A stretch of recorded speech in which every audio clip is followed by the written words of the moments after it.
Rosie's daughter was about to wake her up, only to find her mom's hand handcuffed to the bed frame. Rosie saw the curious look on her daughter's face. Rosie quickly explained she did this to prevent the bed from being stolen, but the daughter turned her head to look at the man beside. Are you my daddy? No, he's just a nice man that's helping Mummy out a bit. The man hurriedly grabbed the keys from the table, trying to unlock Rosie's handcuffs, but after fumbling around for a while, he couldn't open them. Rosie had no choice but to drag the bed frame to take her daughter to school. Rosie is a single mom, who was once the school's undisputed goddess, but her childhood sweetheart, Will, was flirting with another girl right in front of her. So in a fit of anger, she ended up dating a guy who was pursuing her. But Rosie soon came to her senses. Rosie ran out of the guy's house in a hurry. Little did she expect, she soon discovered she was pregnant, which was like a bolt from the blue for Rosie. Rosie's first thought was to get an abortion, but for her religious parents, that was absolutely forbidden. Rosie felt overwhelmed for a moment. Rosie wasn't ready to be a mom, and had no clue how to tell Will about it. They had planned to go to college together in the States. Rosie even fantasized about starting a beautiful romance with him there, but now all those plans were up in the air. The next day, Will found Rosie. He was super excited to tell her he got accepted into Harvard. Rosie managed a forced smile to congratulate Will. When Will asked if Rosie had received her acceptance letter, Rosie hesitated for a moment. Then Rosie lied and said she didn't get in. While hiding the news of her pregnancy, Rosie decided to give the baby up for adoption after it was born, then fly to the States to confess her feelings to Will. The day Will left, both were reluctant to part. They both loved each other deeply, but neither dared to confess. They feared rejection, and the possibility of not even being friends if they broke the ice.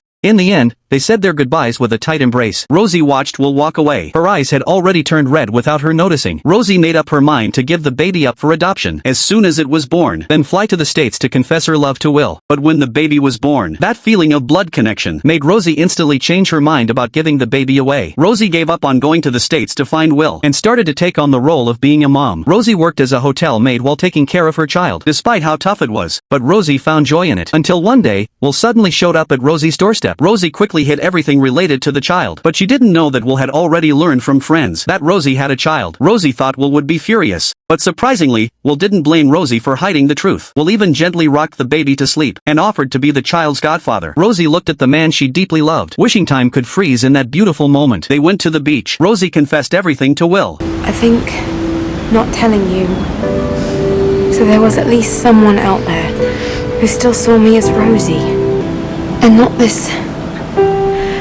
strange new person I've become. Will didn't say anything. He just slowly opened his hand. Rosie placed her hand on top. Their fingers interlocked. A gentle breeze blew at that moment. Rosie felt an incredible warmth in her heart.